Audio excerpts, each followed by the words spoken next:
Hello and welcome to Shaka Extra Time. I am Paul Ndiho, and joining me on set live is Shaka Ssali himself, aka the Kabale Kid. Hello, Shaka. Hello, Paul. How are you? Usually terrific. Great.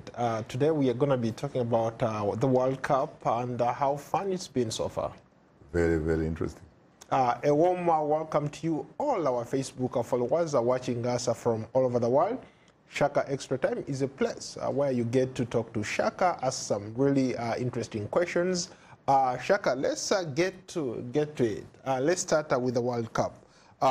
So many teams have played, and so far it looks like about 6 countries have made it to the quarterfinals. Actually, 8 countries have made it to the quarterfinals. Let's break it down. Your thoughts? Well, first of all, I really have to apologize to the audience because I did seriously think that Africa, the African continent, I'm not talking about the African diaspora, because the African diaspora is still in business via Brazil, via France, via England, via Belgium, and what have you. So the Africans are still represented. But the African continent itself, really, we had 5 countries to begin with. We do not have any single country in the second round. And in fact, Senegal, I had thought sincerely that it had booked a seat, at least in the second round. And it really quite did, really, especially because you recall that they ended up actually on the same page with Japan. Unfortunately for Senegal, even though they had the same statistics, there was one thing that they were not doing well in, and this was the issue of discipline. They had actually earned slightly more yellow cards and all that kind of stuff, and that's the reason, frankly, why we are not seeing them in the second round. So it was a technical knockout. It was a technical knockout, but the guys, you know, gave it they gave it their all. But I think Africa really has to do something. And I think it can still do it. Because let's face it, when I was a kid, Paul, it was very difficult to think about an African champion when it came to global competition and what have you. And there are times when, I remember when I was at Kigezi High School primary, and I came across a magazine of the Commonwealth Games. And I saw a black man called Eddie Bray from Ghana, who was a Commonwealth champion in boxing. And I saw Dick Tiger from Nigeria, who had become a world champion in boxing, who had beaten people we called Muzungu, the white man. And I would see great sprinters from the Caribbean, from Jamaica, you know, that kind of stuff. And I would say, oh my God. And I would think these were, you know, my relatives. But Chiga, because my worldview was limited, frankly, to cavalry. But I thought I was represented. But I think I was right, because when you look at it in the context of history, I was. And that's why we are talking about our cultural cousins, the African diaspora. 1998, they actually won it for France. Without them, France would never have a claim on the world championship. Zidane. Yeah, that famous player. Yeah, he scored, of course, 2 goals, and of course, he traces his ancestry in Algeria. Interesting. Let's go to a Twitter. There's a Twitter here from Katiti Wali Kanua. Why should Africa continue to play the World Cup in which it's predetermined against them? Well, I don't know what Katiti means by in which it is predetermined against them. Is he talking perhaps about refereeing? There are people who have been complaining about refereeing, that the referees, frankly, don't seem to be neutral, so to speak. And of course, to some extent, they may be right, because even in the Olympics, that issue has been raised, and there is some evidence. But in this particular case, I don't honestly think that it is the issue of refereeing. I don't think that it is the issue of Africa probably being at a great disadvantage, because we do have some great African footballers who are playing in some of the most, some of the top leagues around the world. These guys are as good as anybody. I think the only problem, frankly, that I see with the Africans is one, the administration, the organization factor. There are situations where footballers are not treated, frankly, nicely, motivated, so that they can feel patriotic and feel that they are really passionate about what they are doing. Because to win, this requires a team effort. There might be some individual stars and what have you, and they are there. There's no question about it. But in order for you to win and score the goals and what have you, you need team effort. And in order for you to have team effort, you need to have very good coaches. You need to have very good managers and all that kind of stuff. And also, the individual players have to be physically, mentally, psychologically very, very strong. Shaka, you make a great point, and I wanted to follow up on it. I think, should we blame the governments for failing, for example, to maybe invest more money in training? Because football or soccer is the #1 sport on the continent. Every single kid plays soccer. Whether you like it or not, you have to play soccer. So I don't see why we are not competitive when it comes to these world champions. We play in these major leagues, yes. For example, a team like France right now that is still playing in the World Cup, pretty much every single one of the players is from Africa or has his ancestry in Africa. But when it comes to certain things, we are missing in action. I don't think that it is limited to football, really. I think you can look at it in so many different other aspects of life. First of all, I think it is the issue of governance, sincerely. We do not have many countries on the continent so far. First of all, that really respect, for example, their citizens, their people, in a sense that they value them, they put value on them. In fact, I remember when I was growing up, when you were very good in playing football, in running around the field, which is athletics and what have you, people would actually be laughing at you that you are wasting time, that you are doing things that are very useless. All you have to do is hit the books, sit for the exams and pass the exams and just move on. That's part of the problem. We have to transcend this attitude of thinking that the only person who is gifted with intelligence or knowledge is someone who can actually sit in a classroom situation of a Western type of, a Western model of education. You read a book, they ask you questions, you answer those questions, and you get a first grade. And you go on like that. There are a lot of other important things, really, besides sitting for an exam and passing it. Look at a man like Pele, for example. He is an institution. This guy never went to school, so to speak, really, if you seriously looked at him. But this guy is very comfortable as an international star, very highly respected, very disciplined. In his times, he was a megastar. In fact, he left some of the records that have not been broken. But wherever he goes, he's somebody. In his own country at one time, he even had the opportunity of being a cabinet minister. For sports and culture. Precisely. You don't expect that kind of thing to happen in your country, where you come from. But wait a minute. We just elected a president in Liberia who was an international superstar. You are very right. President George Weah. I said your country, which is Uganda. The last time I checked, you do not come from Liberia. Okay. But you have a point, obviously. The fact that a country in Africa can elect a former international megastar in terms of football, like George Weah, it means we are making some progress. Let's cross over to Uganda now. Let's talk a little bit about politics. So in Uganda, the government decided to impose a tax on social media, a tax on mobile money transfers, whether you are sending money or receiving money.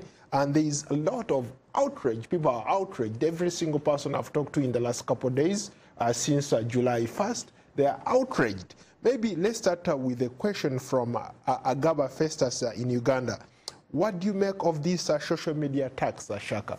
Obviously, when you look at Uganda, first of all, you have to look at the political system sincerely. Uganda, as far as I'm concerned, and a lot of observers will tell you, is democratically challenged. And if you are democratically challenged, you do not respect some fundamental rights, which, among other things, we're talking about freedom of expression. Because this is one of the fundamental rights in a democracy. And freedom of expression is something, by the way, if you go into any country, including a dictatorship, when you go to the rural area, you find that people are expressing themselves very freely. Or it comes to places where the government is in control, and the government happens not to do good things, it does not want or does not listen to criticism, especially if that type of criticism is not particularly supportive of what they are doing. You're talking about a country in Uganda where one senior cabinet minister, Paul, told me one time, when I asked him about whether he had political ambitions, and did he think at some point to be a president, for example, and he said, wait a minute, Shaka, how can you possibly ask me such a question? I said, what are you talking about? You're supposed to be a democracy in progress. He said, you know what, in Uganda, my friend, you do not even have the right even to have an appetite of that particular position. Nor do you have the right even to own an opinion, especially if that particular opinion is not supportive of the status quo. So these are some of the issues that we are facing. Now, when you talk about social media, this is one avenue through which people are free to express themselves. And when they express themselves, sometimes those expressions are reflections of certain opinions that do not sit well or comfortable with the powers that be. But on the other hand, the government has a very interesting argument. It says it is in fact looking for money to pour into service delivery. And you know the service delivery situation in Uganda. You know that when it comes to hospitals, sometimes people will tell you that if you're going to a hospital, it's like you're going to a mortuary, really. So the argument is good, but do they in fact mean it? I don't know, because let's face it, you also have the issue of massive corruption in Uganda. Even though, you know, the leaders talk about, you know, the fighting corruption and what have you. Yes, they talk, but have they been in fact able to walk the talk so as to make sure that they can actually root out corruption? No. But you know, someone said, a fish actually rots from the head. Shaka, one fierce critic in Uganda by the names of Tom Victor Okwaringa has been a bigger social media critic for the regime and for President Museveni and his people.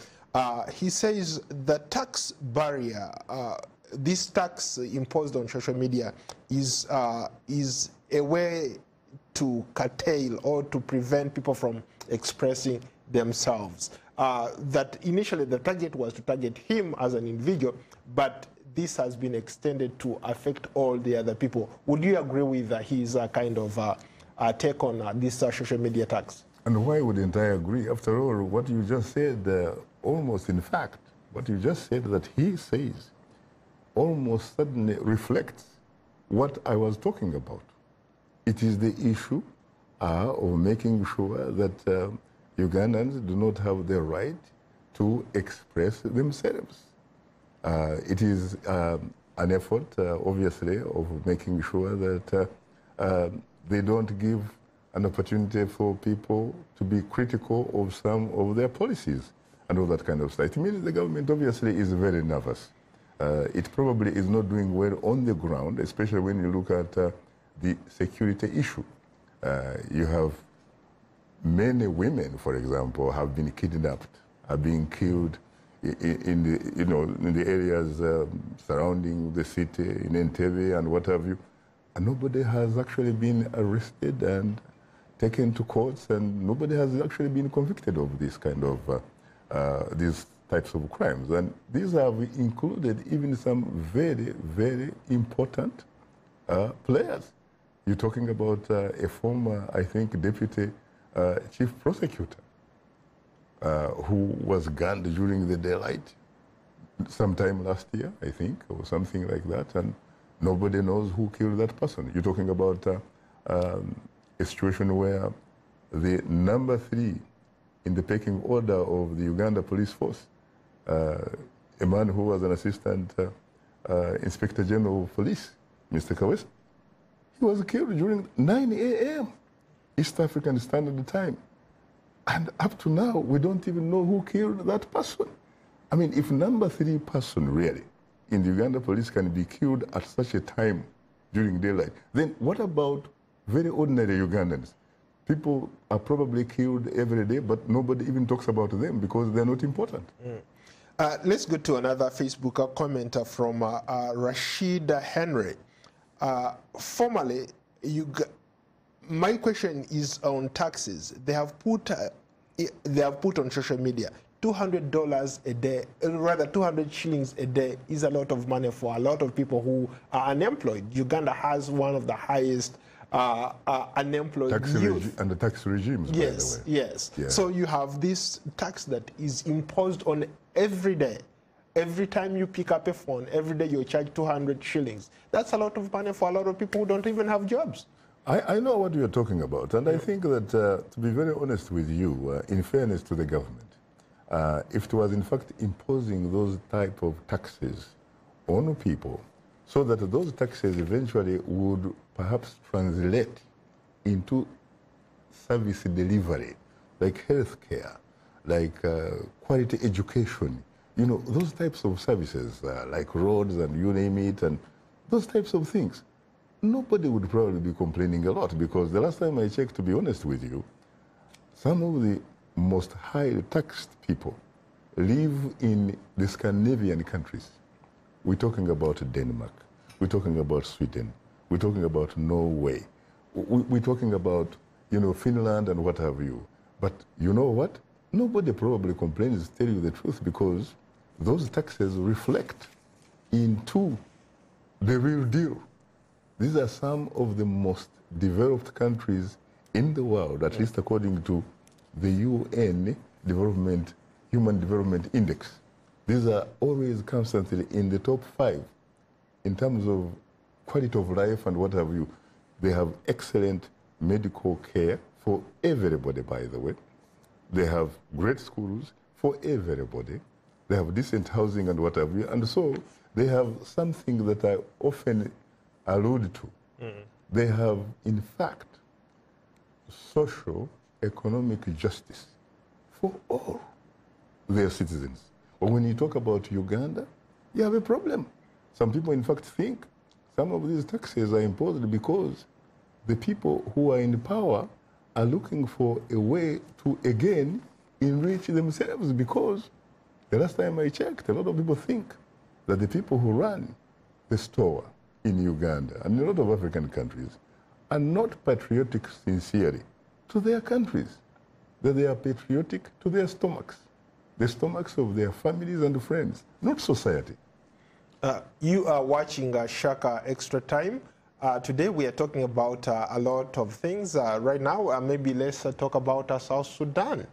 South Sudan, the president just announced, through his party, just announced that he wants an extension. We've been talking about these term limits, term extensions. Now South Sudan is the new kid on the block. They want President Salva Kiir's term to be extended.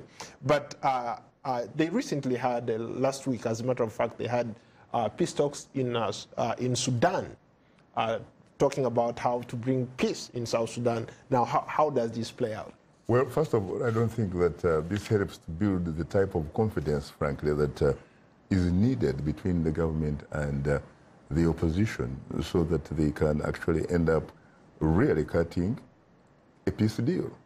In fact, what he just did probably reflects something that someone said at one time, that when sometimes you look at two people trying to cut a deal or negotiating a peace deal and what have you, it sort of reminds him of a couple who are planning a marriage, but mainly, really, focusing on divorce. Because let's face it, yes, they did meet in the Sudanese capital of Khartoum. They did sign, they ink some pieces of paper and what have you. And as we talk right now, I have information to suggest that they are, in fact, the two parties are in Khartoum negotiating and what have you, especially about these issues that, are related to the peace and all that kind of stuff. And then after that, they're supposed to go to the Kenyan capital, Nairobi, where they will be talking about power sharing.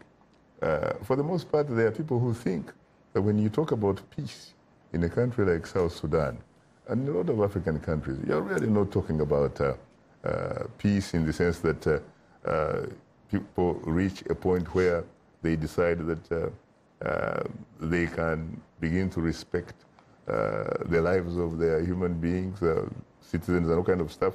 But in fact, it's about largely, these are not my words, these are the words of some of these critics, about sharing positions. We're talking about jobs, offices that come with, for example, free telephone.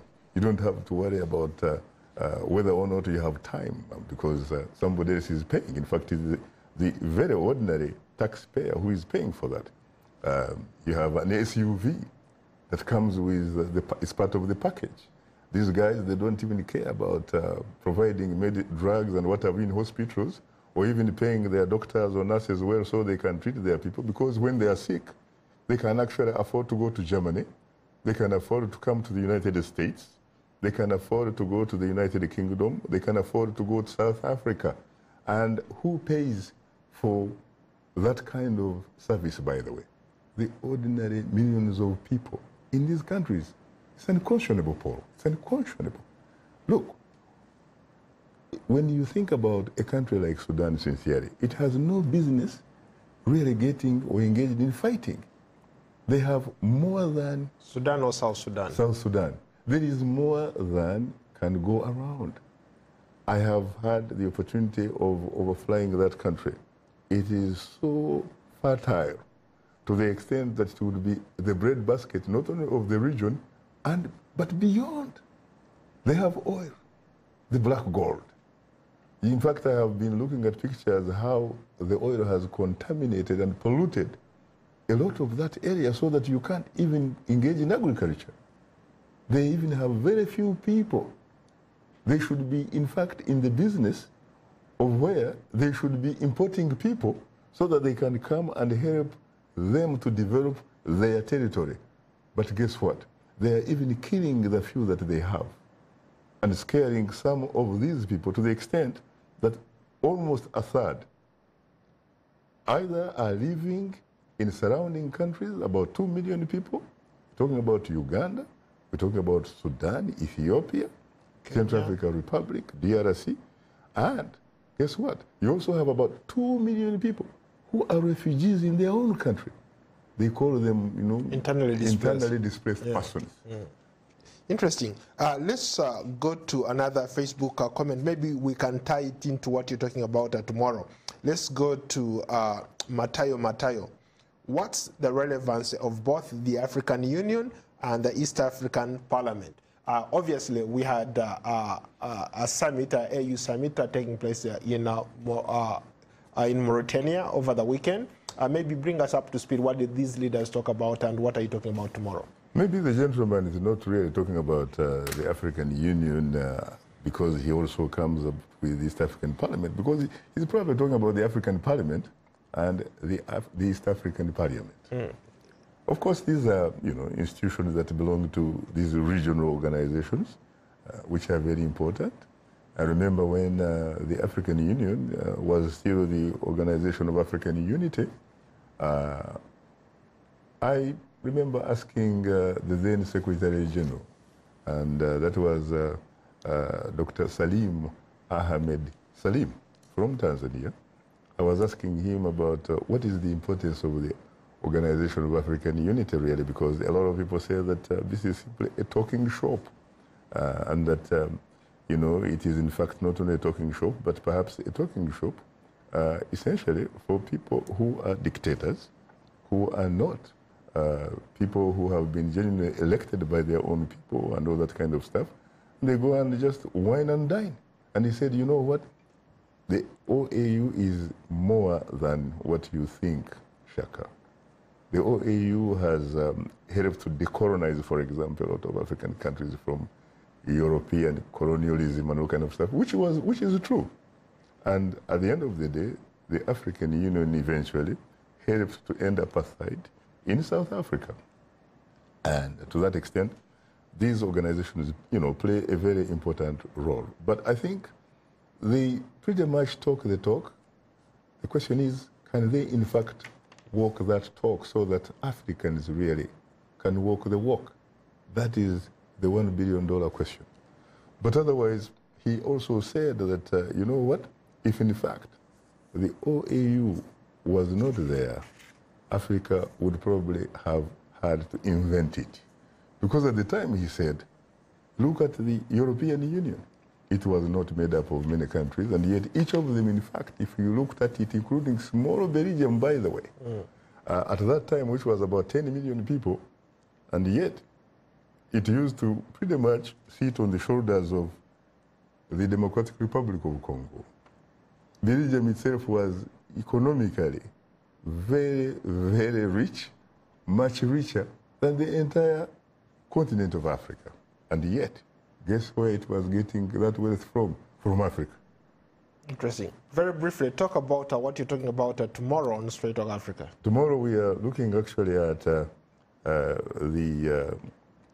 31st session of the African Union Summit, as you said earlier, which was held in the West African country of Mauritania.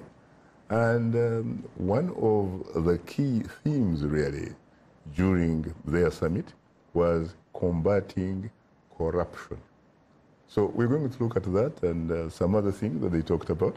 The question is, how can you combat corruption, especially if, as it seems to be true in terms of the composition of the African Union, if it is true that you were not really elected by your people.